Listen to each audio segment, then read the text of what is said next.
Sampai ada orang SMS ingin berhubungan zina sama saya. Coba sejauh mana orang tidak ada rasa malu. Sungguh saya nangis. Dan saya tidak balas sama sekali, hanya berdoa kepada Allah, ya Allah, ampunilah orang itu karena dia belum tahu.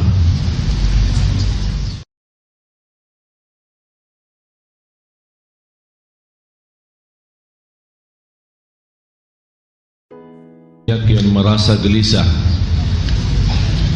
banyak yang merasa stres, banyak yang merasa tidak pernah terlepas dari ujian. Malah ada orang bertanya, kenapa saya diuji Allah SWT? Dia belum tahu di sini kita hidup di dunia. Kalau tidak ada ujian, itu namanya surga. Yang membuat kita boleh tahan ujian dan menghadapi cobaan itu adalah kita ingat semua tidak ada yang merugi di hadapan Allah selama kita ikhlas dan sabar. Dan saya selalu menyampaikan prinsip saya terhadap ujian, ikhlas dan sabar, sempurna pahala, takdir tetap berjalan. Ikhlas dan sabar, sempurna pahala, dan takdir tetap berjalan. Dan takdir itu akan lewat, tidak akan diam di situ. Tidak ikhlas, tidak sabar, rugi pahalanya, takdir tetap berjalan. Jadi terserah anda mau milih yang mana, mau sempurna pahala atau rugi. Dan Rasulullah sallallahu alaihi wasallam sudah menjanjikan,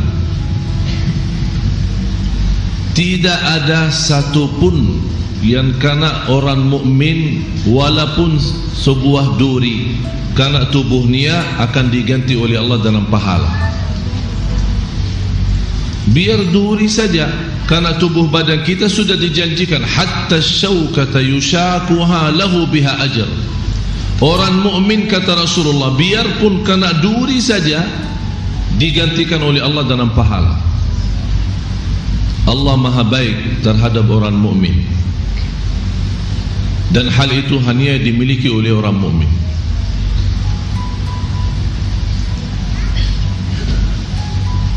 Hari ini sehat, besok sakit. Hari ini lancar, besok macet. Hari ini kaya, besok miskin. Kenapa ada selalu perubahan? Jangan anda nyangka orang yang terkaya tidak diuji. Justru kekayaannya itu ujian. Orang miskin juga diuji, tapi bukan diuji dari sisi harta, tapi diuji dari sisi kemiskinan. Orang sehat pun yang tidak pernah sakit itu ujian. Kalau dia sadari nikmat sehat bisa menjadi ujian itu, artinya dia selalu ingat syukur kepada Allah Subhanahu wa taala, dan dia menggunakan nikmat mendekatkan diri kepada Allah. Dia begitu lupa syukur, berarti ujian menjadi fitnah nikmat sehat. Oleh karena itu orang salih pintar membedakan antara nikmat sama ujian. Orang salih sangat pintar. Kenapa mereka sangat pintar? Karena setiap nikmat yang dia terima dianggap ujian, dan setiap ujian yang dia hadapi dianggap nikmat. Itu orang saleh. Malah kita bertanya, kenapa saya diuji Allah? Orang yang berkeluarga stres, yang belum berjodoh stres, orang punya keturunan stres, belum punya keturunan. Terus mau apa manusia? Manusia masing-masing tidak senang dalam keadaannya. Kaya stres, miskin stres, sehat stres, sakit stres, punya keturunan bermasalah terus. Malah ada yang berkata lebih baik tak usah punya keturunan, itu sudah tanda putus asa. Tapi begitu dia tidak punya keturunan, tolong Syekh doakan, sudah 12 tahun saya tidak punya keturunan. Saya bilang, buat apa keturunan? Ya, buat senang.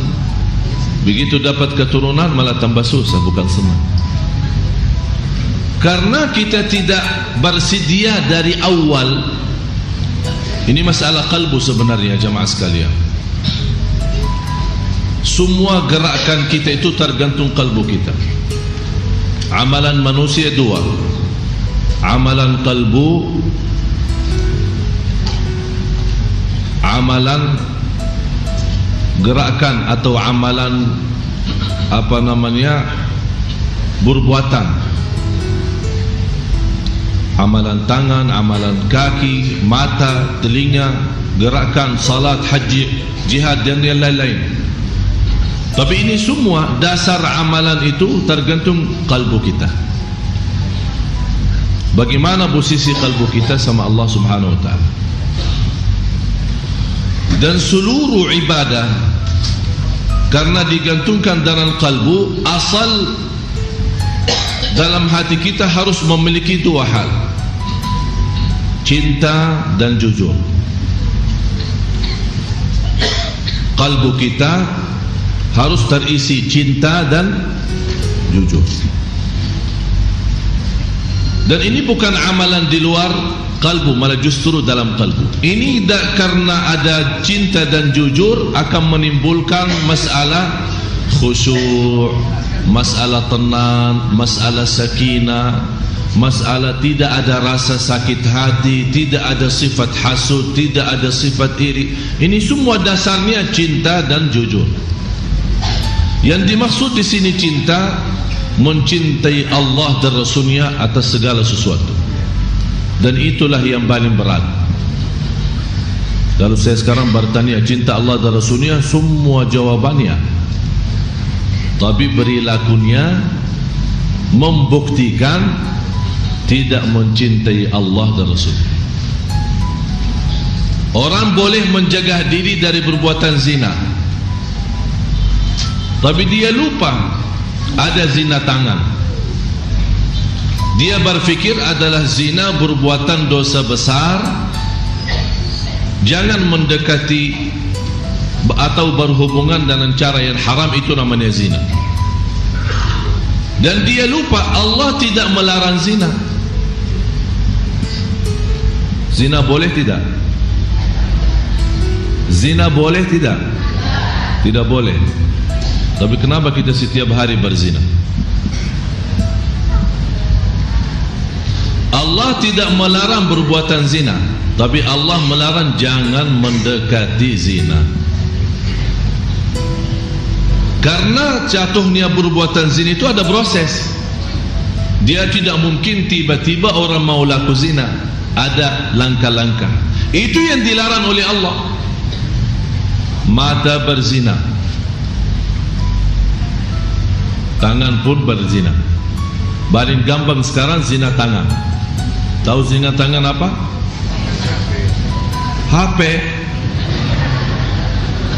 BlackBerry, SMS. Yang saya heran, orang yang SMS dia lupa SMS ini adalah perbuatan tangan dan namanya zina karena isinya juruk.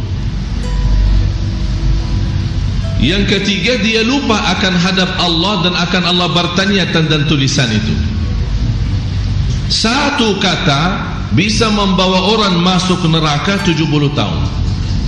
Kira-kira dalam SMS berapa kata?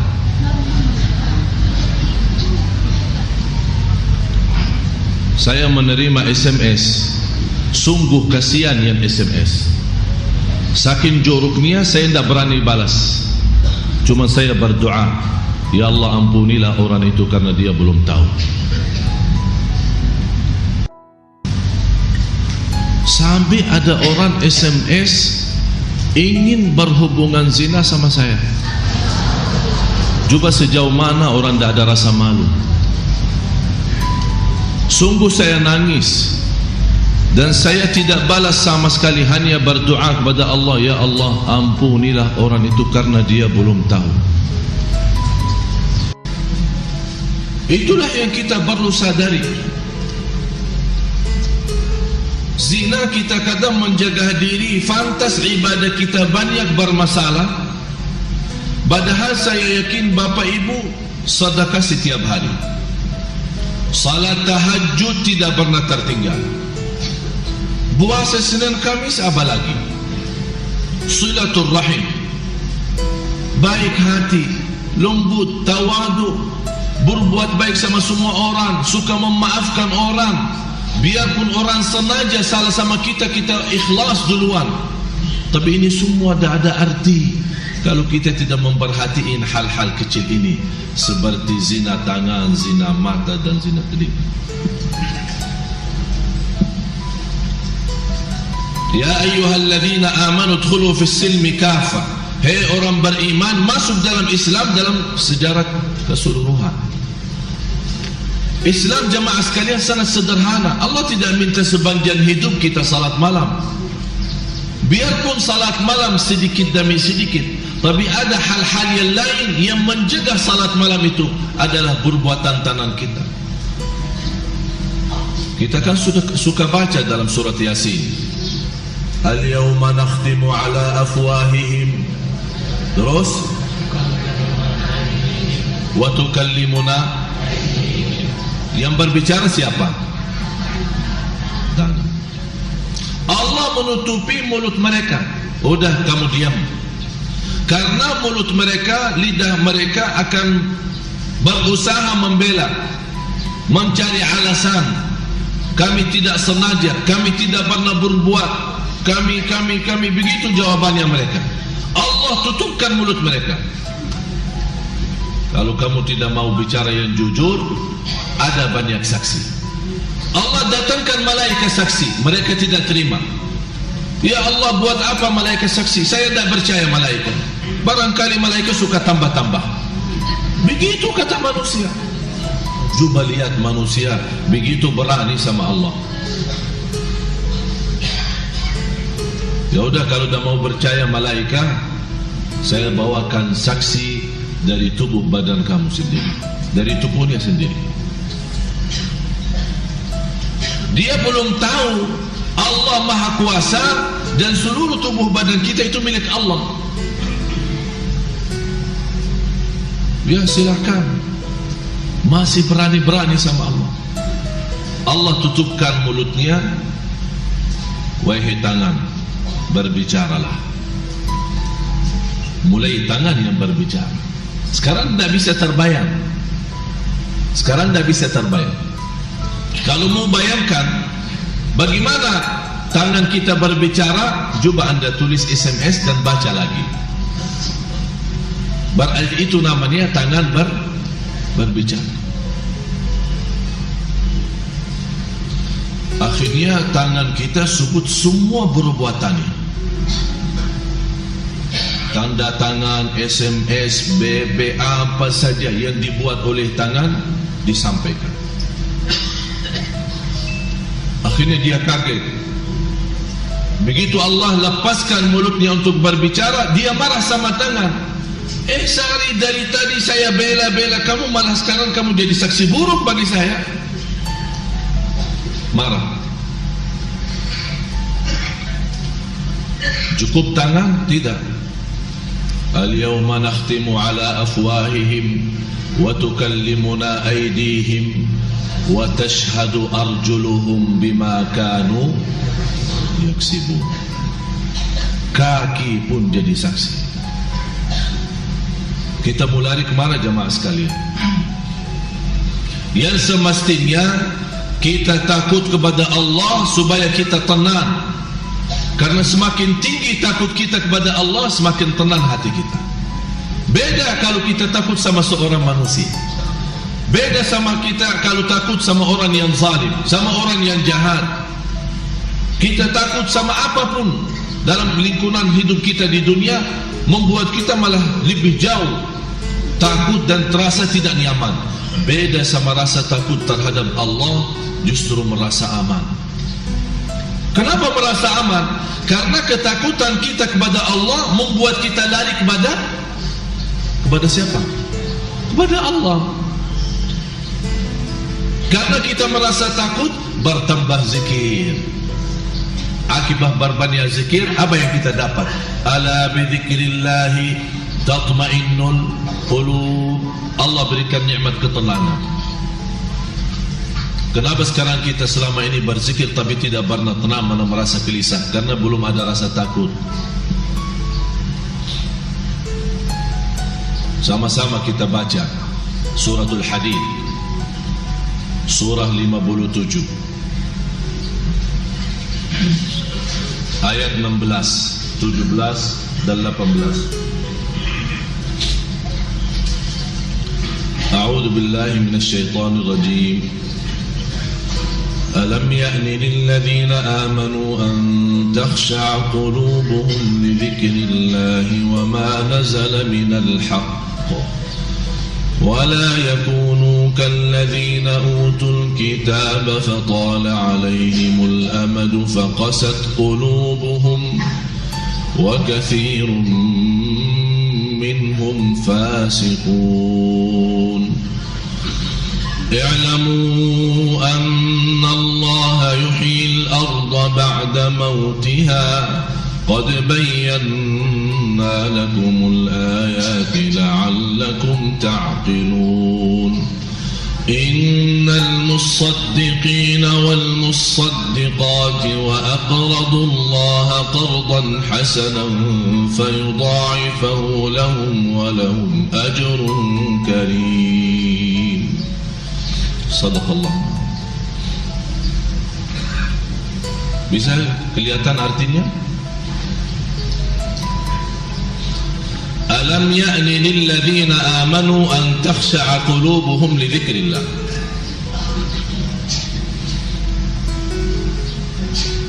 Apa belum saatnya kita mulai takut kepada Allah? Apa belum saatnya sekarang kita mulai merasa khusyuk, merasa malu sama Allah dan terhadap Allah Subhanahu wa taala? Di sini Allah bertanya sama kita, tapi pertanyaan itu Allah mengingkari perbuatan kita.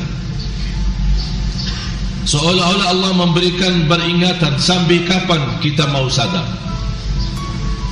Sampai kapan kita mau bertaubat? Sampai kapan kita mau menjaga tangan kita? Sampai kapan kita mau menjaga pandangan mata kita?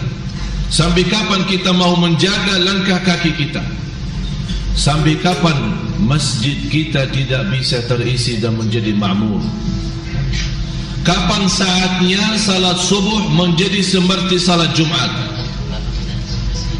Kapan saatnya kita melihat orang tua bangga terhadap anak karena berbakti baik? Kapan saatnya anak ikhlas berbakti baik karena orang tuanya salih dan salihah? Kapan saatnya kita bersilaturrahim tidak menunggu balasan, hanya lillahi ta'ala? Kapan saatnya kalau kita salat itu memimpin kita untuk jauh dari fahsya dan munkar? Karena Allah telah berfirman, inna salata tanha 'anil fahsya'i wal munkar wa la dzikrullahi akbar. Zikir kepada Allah lebih besar daripada salat sendiri. Memang karena Allah menwujudkan ibadah salat untuk zikir. Wa aqimis salata li dzikri. Mendirikan salat untuk mengingatku, kata Allah. Dan seluruh ibadah, kalau kita perhatiin, habis Jumat Allah perintahkan zikir. Fa idza qudiyatis salatu fantashiru fil ardi وابتغوا من فضل الله واذكروا الله kathira. Padahal baru habis Jumat. Habis Jumat berarti kan isi khutbah, isi ibadah, isi zikir. Tapi tetap Allah memerintahkan untuk berbanyak zikir selepas Jumat. Habis ibadah haji, fa idza qadaytum manasikakum fadhkurullah. Kalau sudah selesai manasik haji, berzikir kepada Allah. Jangan lalai, jangan kembali perbuatan buruk. Karena selama kita beribadah memang jelas jauh dari keburukan. Tapi begitu lepas ibadah, kenapa kita kembali berbuat keburukan? Apakah ada pernah melihat seorang lagi salat tapi dalam salatnya dia gosip? Ada? Ada orang melihat dalam salatnya dia lagi SMS jorok? Tidak kan? Tapi kapan muncul perbuatan buruk itu? Selepas ibadah. Karena kita tidak menjalankan perintah Allah selepas ibadah, jaga zikir. Karena tidak 24 jam salat, tapi bisa 24 jam berzikir.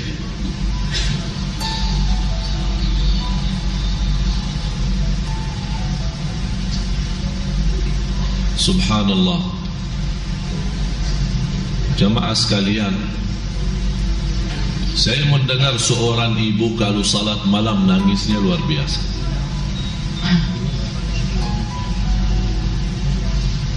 Sambil dia menceritakan dan sambil dia curhat, nangisnya sampai dia merasa sejadahnya sudah basah. Tapi datang dia curhat sama saya, bagaimana jalan keluar dari permasalahan. Saya berkata subhanallah, kalau memang ibu titisan air mata lillahi ta'ala ikhlas, tidak akan perlu curhat kepada siapa-siapa. Innama ashku bathi wa huzni ilallah. Kalau kita sudah menadu kepada Allah, jangan lari ke mana-mana. Karena kami sebagai ustaz, sebagai pendakwah, memberikan petunjuk, kami juga punya kekurangan, punya kelemahan. Badan kami mampu, sangat terbatas kemampuan kami membantu mengarahkan supaya tidak salah jalan. Lewat konsultasi, lewat perbicaraan, komunikasi, lewat mengarahkan petunjuk. Supaya apa? Supaya jangan sampai ada di antara bapa ibu yang sudah putus asa daripada ulama atau para ustaz dan akhirnya dia melarikan diri kepada dukun dan sihir. Oleh karena itu terpaksa kami memberikan kesempatan. Orang mau curhat silahkan, orang mau berkomunikasi silahkan, orang mau konsultasi silahkan. Apa yang kami mampu bantu insya-Allah. Tapi tetap saya mengarahkan semua kembali kepada Allah. Gantungkan kalbu kita kepada Allah, tawakal kepada Allah. Dan itu yang menjadi bahasan saya insya-Allah hari Rabu besok. 10 kunci menhayati Al-Quran. InsyaAllah Bapak Ibu kalau sudah fahami 10 kunci, walaupun tidak bisa bahasa Arab, InsyaAllah akan nikmati bacaan Al-Quran.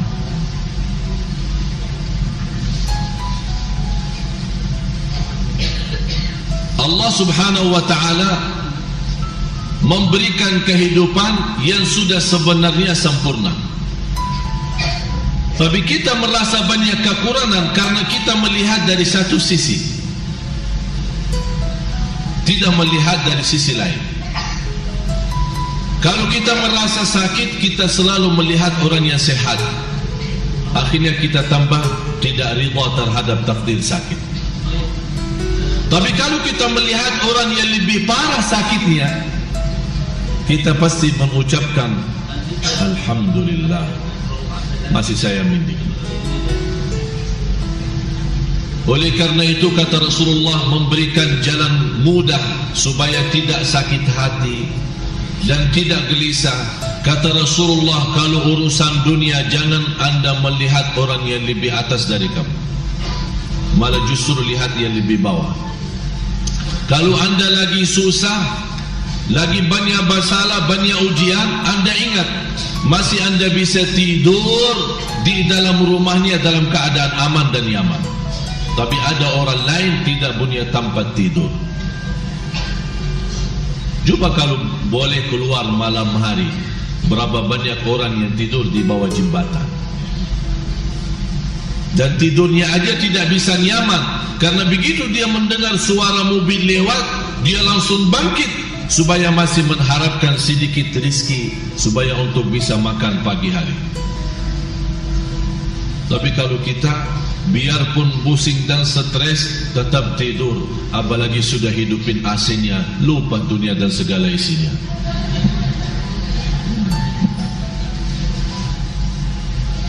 Jamaah sekalian yang dimuliakan Allah Subhanahu wa taala,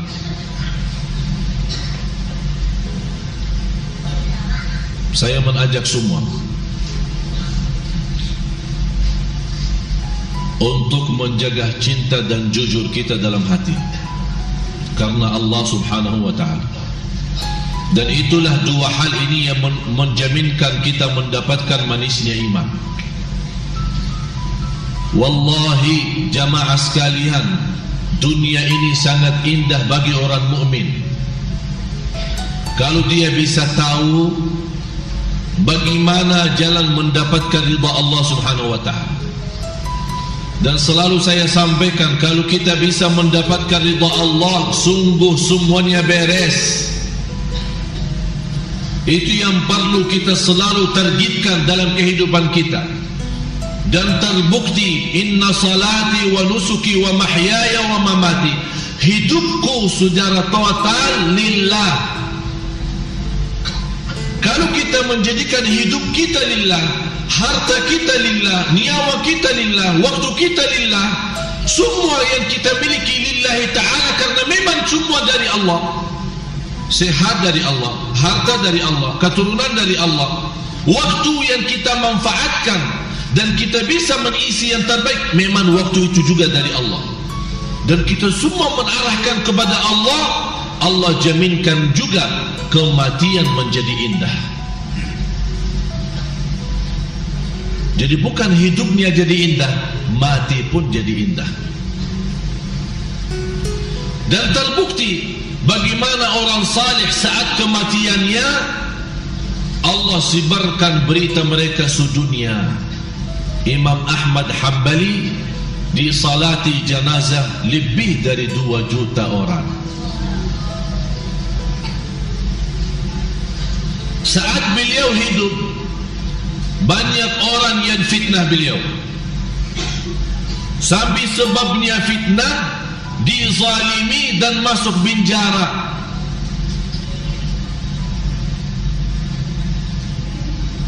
Dan dia tidak punya kesempatan menghadap khalifah supaya dia jelaskan apa sebenarnya. Tapi itulah perbuatan kezaliman. Tapi beliau tetap sabar. Padahal imam, ulama besar, dia boleh berkata kepada masyarakat yang begitu antusias dan begitu mereka cinta kepada beliau, bisa merubahkan banyak hal.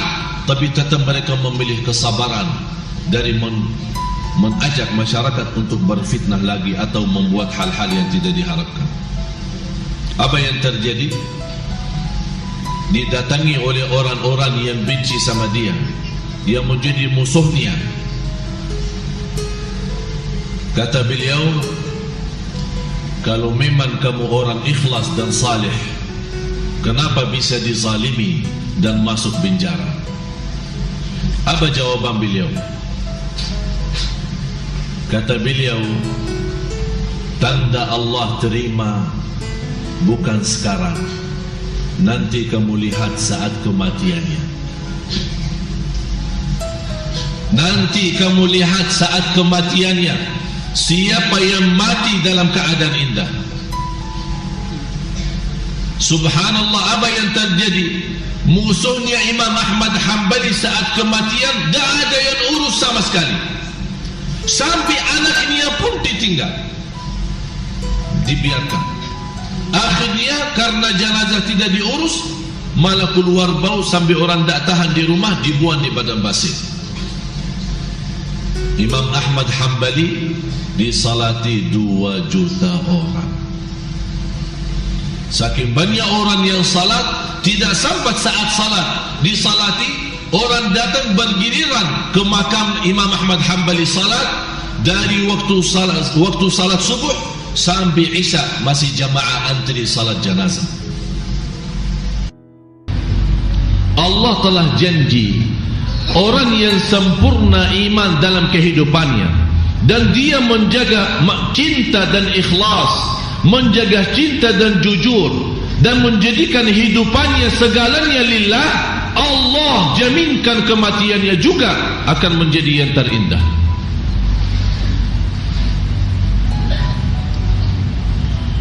Jemaah sekalian, mesti kita ingat semua akan kembali kepada Allah. Hari ini, besok, lusa, 1 tahun, 2 tahun, semuanya akan kembali dan akan hadap kepada Allah. Dan semua akan bertanggung jawab atas perbuatannya. Perbuatan lidahnya, perbuatan tangan, kaki, apapun, semua akan terhitung. Dan Allah subhanahu wa ta'ala tidak pernah lupa perbuatan kita, walaupun kita sendiri lupa. Alhamdulillah, kita bersyukur kepada Allah karena kita semua memiliki Tuhan yang maha baik, yang maha kasih sayang. Biarpun berapa dosa kita, dan istighfar, taubat, bagi Allah gampang mengampuni dosa semua. Buktinya surat Az-Zumar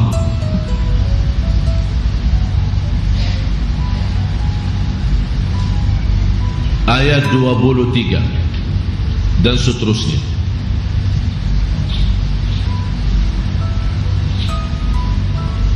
Qul ya ibadiyalladzina asrafu ala anfusihim la taqnatu min rahmatillah. Ulama menjelaskan ini termasuk salah satu ayat yang memberikan harapan kepada setiap orang yang sudah melalui batas dosa dan maksiat. Berapa sih dosa kita?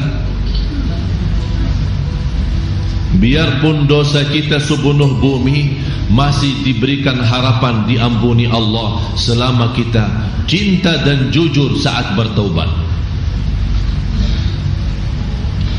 Kalau kita tidak sadar sendiri, jangan sampai Allah kirimkan ujian yang mensadarkan kita, tapi habis itu kita menghadapi kematian dalam keadaan buruk. Mesti kita mengambil pelajaran daripada orang lain, tapi jangan sampai Allah jadikan kita pelajaran bagi orang lain. Itu paling buruk. Kata ulama, hamba yang paling buruk Allah jadikan pelajaran bagi orang lain. Jadi Allah celakakan dia, Allah hina dia, Allah menjadikan dia sengsara, tersesat, tak bisa apa-apa, tapi mensadarkan orang lain. Itu paling buruk hamba seperti itu. Oleh karena itu pasti kita sadar, hati-hati dari berbuat kezaliman. Ada orang SMS, umurnya 37 tahun. Dia berkata, saya masih bertahan.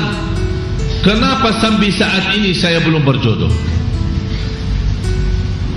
Dia merasa tidak mau terima.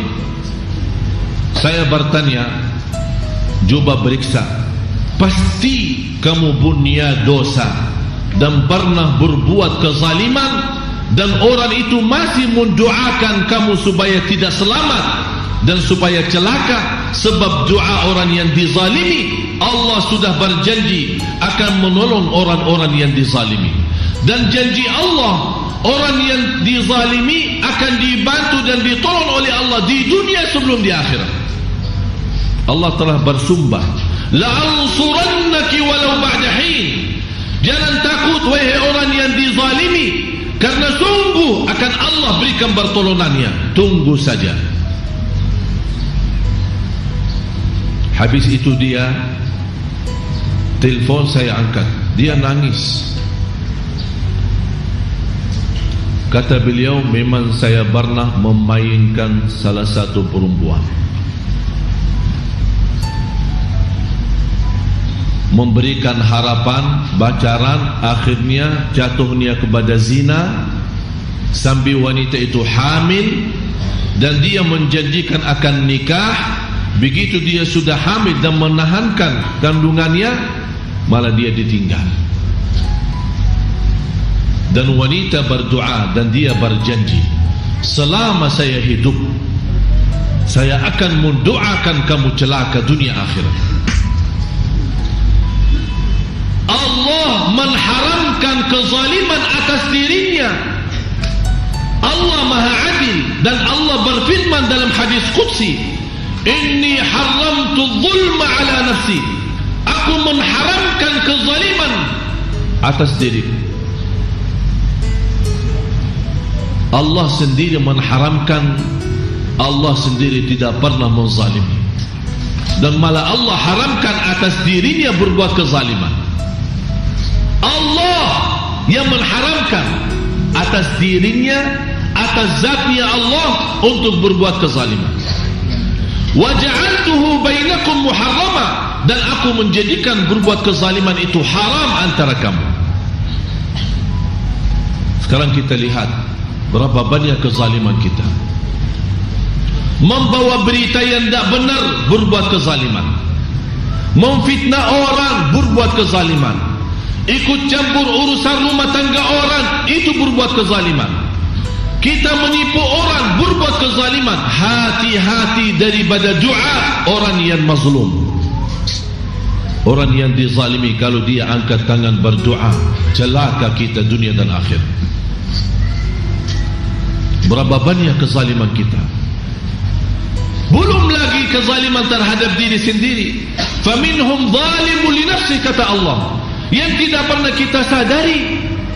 Saat-saat kita beribadah lagi senang, begitu kita diuji Allah, malah kita berhenti ibadah, dan kita berkata, kenapa Allah uji saya? Saya tidak mau salat lagi. Berarti selama kita salat bukan lillahi ta'ala, tapi karena kita mau senang hanya di dunia. Tapi kalau memang lillah, apapun keadaan yang kita hadapi, senang maupun susah, ibadah tetap terus berjalan. Itulah berbuat kezaliman. Saya heran bagaimana orang yang suka menzalimi orang lain tapi bisa tidur. Bagaimana dia bisa tidur dan Allah telah mensiapkan pasukannya untuk memberikan kecelakaan ke orang yang zalim itu. Kesian ibadahnya, menzalimi anak buahnya, menzalimi pembantunya, menzalimi supirnya, menzalimi orang yang sekelilingnya, yang sekitarnya. Dia tidak sadar. Dia memaksimalkan, memanfaatkan tenaga mereka untuk mendapatkan kelancaran usahanya, tapi dia tidak berusaha menyempurnakan hak mereka. Itulah kezaliman yang besar. Dan itulah yang membuat kita di Indonesia menghadapi banyak masalah. Mendengar, karena demi Allah jemaah sekalian, kezaliman itu salah satu dosa besar. Sesudah dosa syirik, dosa yang sangat dibenci Allah adalah dosa kezaliman. Dan Allah sudah berjanji, kami tidak akan memberikan petunjuk kepada orang yang zalim.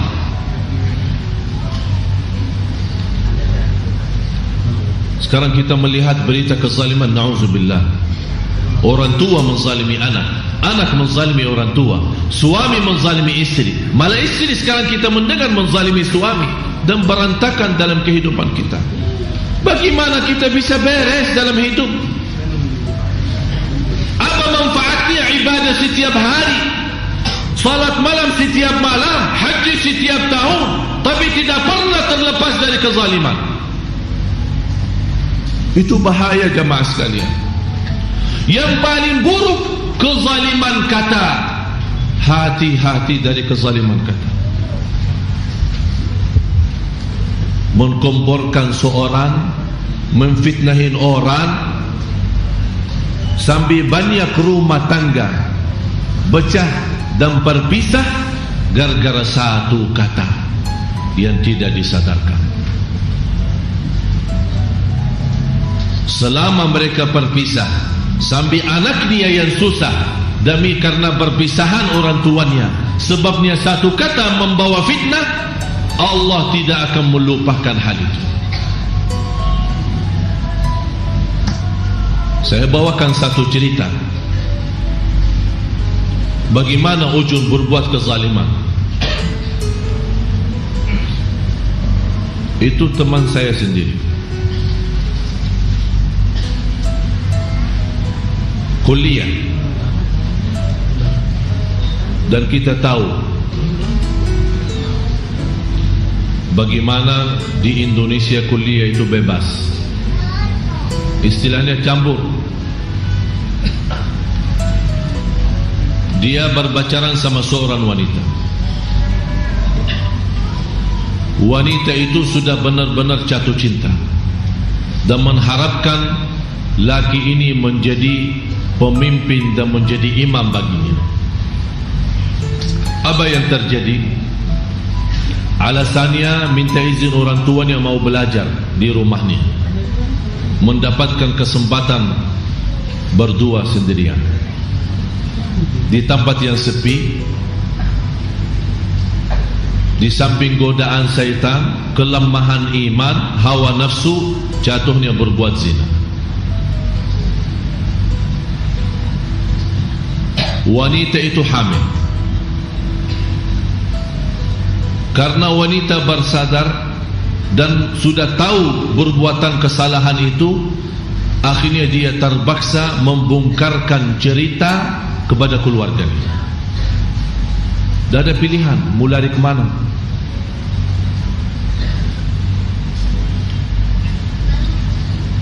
Difahami kondisi dan keadaan oleh keluarganya. Ya syukur kadang keluarga ada yang mengerti apa yang terjadi. Tapi kadang-kadang keluarga malah menambahkan anaknya malah tambah susah. Malah ada yang keluarga mengusir anaknya dalam keadaan dia minta tolong, malah diusir. Akhirnya apa yang terjadi? Bunuh diri. Mau kemana lagi? Jadi semua kita terlibat dalam berbuat kezaliman dalam hal seperti ini. Akhirnya kakaknya wanita ini menghadap si laki-laki dan dia tuntut, kalau memang sudah terjadi seperti ini, nikahlah sama dia, jagalah nama baik keluarga kamu. Apa jawaban beliau? Saya tidak pernah ada hubungan sama adikmu, saya tidak pernah kenal dan saya tidak pernah tahu.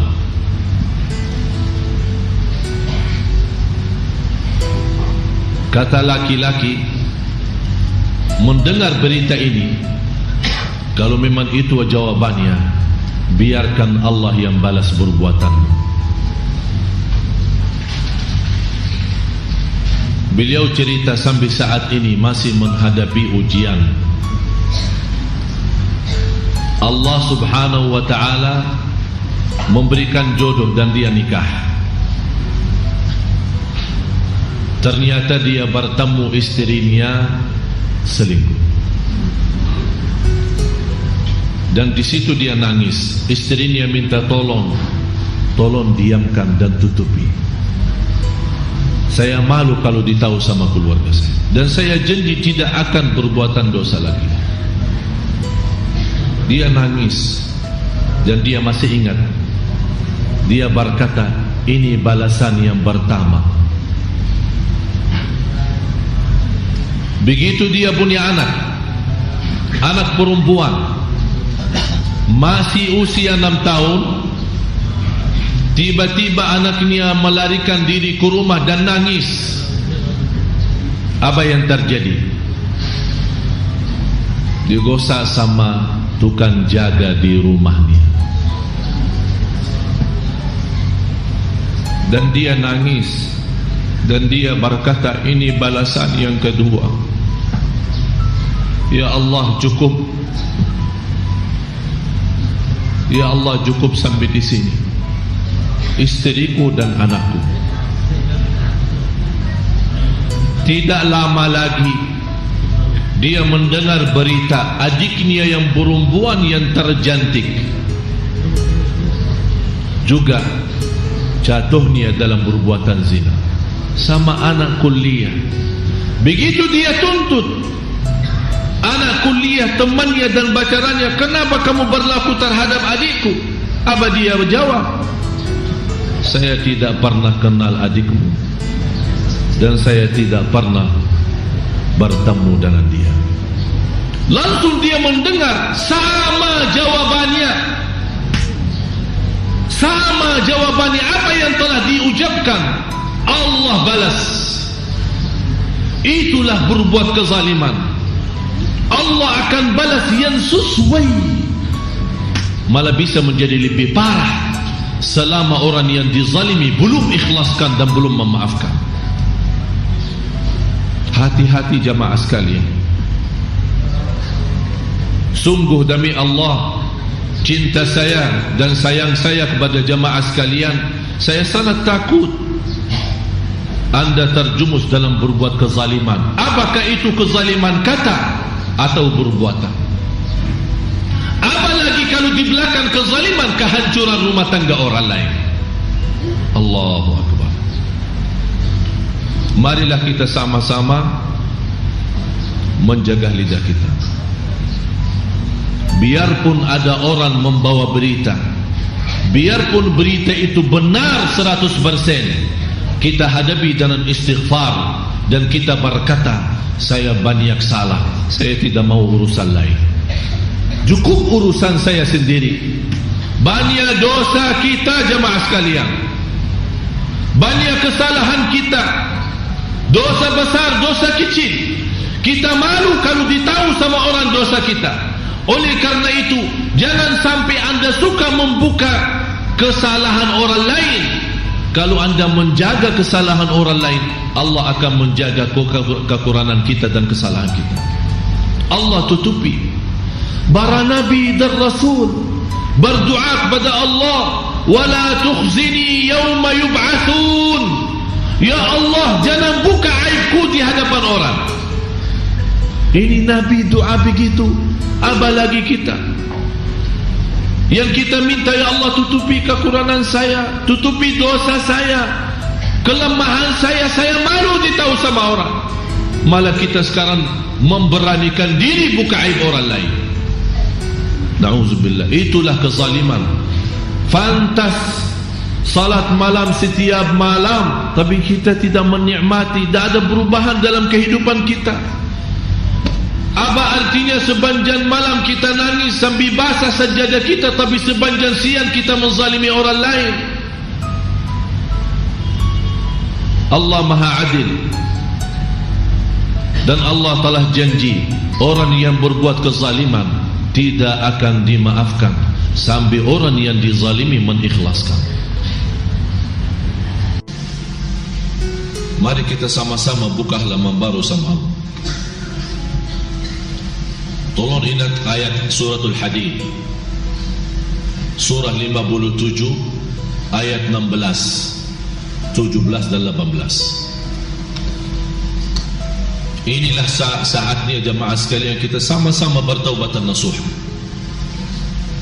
Karena tanda-tanda ciri hari kiamat sudah banyak muncul. Tanda dan ciri hari kiamat sudah memberikan tanda dunia ini sudah sebentar mau habis.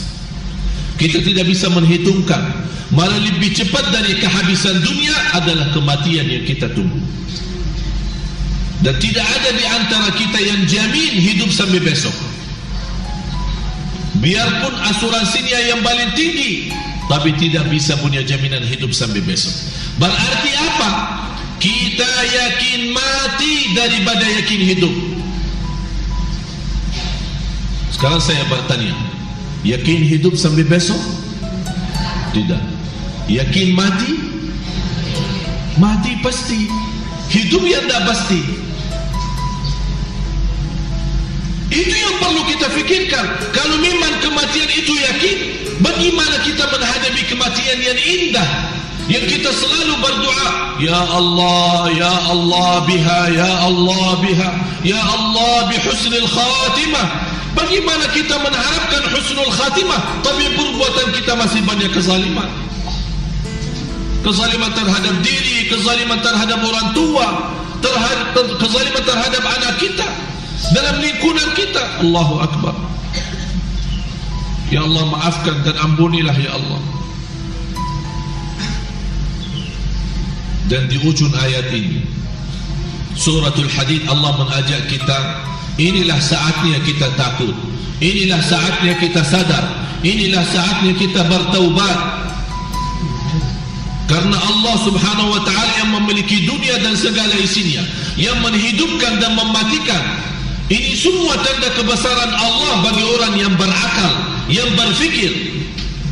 Dan di ujung ayat ini Allah subhanahu wa ta'ala memberikan solusi jalan keluar, membantu kesadaran kita. Di firman Allah subhanahu wa ta'ala ayat 18, innal musaddiqina wal musaddiqat. Yang menarik saya dalam ayat ini, innal musaddiqina, Allah bawakan dalam kata tasdid, orang yang selalu bersedekah. Dan Allah sebutkan dua, musaddiqin wal musaddiqat, laki-laki dan perempuan. Dan biasa kalau Allah sebutkan soal sedekah, Allah bicara umum, tidak pernah membedakan laki sama perempuan. Wa mimma razaqnahum yunfiqun, sebagian dari rezeki mereka menginfakkan. Tapi Allah tidak sebut laki perempuan. Tapi di ayat ini Allah sebutkan, innal musaddiqin, laki-laki yang selalu bersedekah, wal musaddiqat, perempuan yang selalu bersedekah. Apa yang dijanjikan oleh Allah subhanahu wa ta'ala? Bukan hanya Allah akan melipat ganda fayudha'ifahu lahum, tapi lebih daripada itu, walahum ajrun karim, akan Allah berikan pahala yang amat mulia. Kata ulama, ini salah satu amalan yang istimewa. Allah bukan hanya melipat ganda apa yang kita sedekahkan, tapi Allah juga memberikan pahala yang amat mulia. Nanti kita tahu di hari kiamat.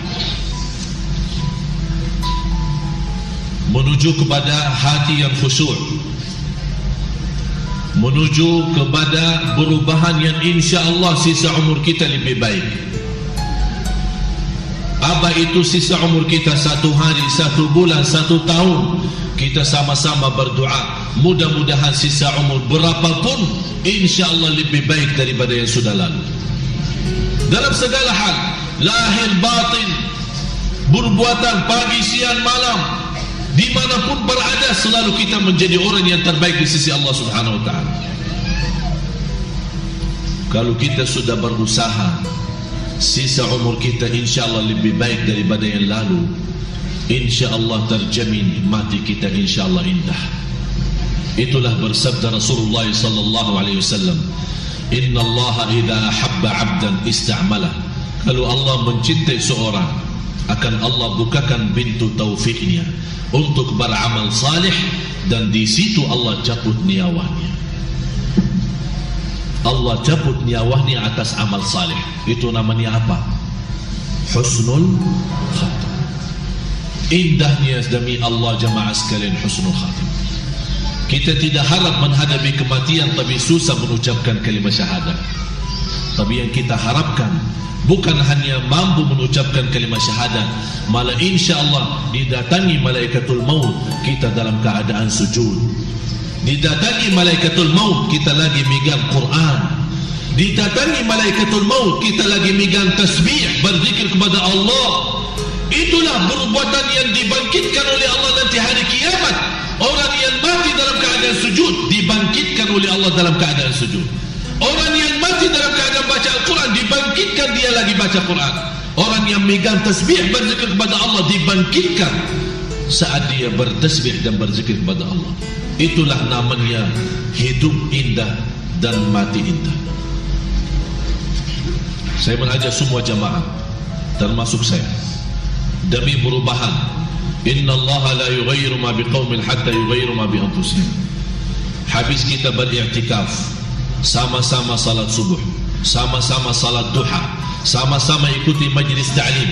Itu proses ibadah yang begitu lama dan panjang. Fantas dan sempurna lagi kalau kita menutupi ibadah itu dengan amal salih sedekah. Tapi nawaitu menuju kepada alam ya'ni lilladina amanu an takhsha'a qulubuhum li dzikrillah, menuju kepada ayat suratul Hadid 57 ayat 16. Dalam sedekah kita sama-sama jemaah sekalian, mudah-mudahan Allah jadikan kalbu kita khusyuk, Allah jadikan hidup kita insyaAllah lebih baik daripada yang sudah lalu, agar kita mendapatkan sisa umur kita indah dan mati pun kita indah. Saya mengajak semua bersedekah, tidak ada kecuali. Saya mengharapkan semua jemaah tanpa kecuali. Dan saya tidak menghitungkan berapa sedekah anda, terserah masing-masing. Tapi kalau anda ingin perubahan yang luar biasa, usahakan sedekah yang luar biasa. Dan selalu saya sampaikan, lebih baik banyak ikhlas daripada sedikit tidak ikhlas. Mohon maaf Bapak Ibu, sekali lagi jangan lupa nawaitunya. Nawaitu menuju insyaAllah sisa umur kita jauh daripada kezaliman, supaya kita diridai Allah dalam sisa umur kita. Kita tidak tahu, bisa jadi selama ini kita belum tentu dapat ridha Allah, tapi insyaAllah sisa umur kita dalam perjuangan, mudah-mudahan kita sama-sama mendapatkan ridha Allah subhanahu wa ta'ala.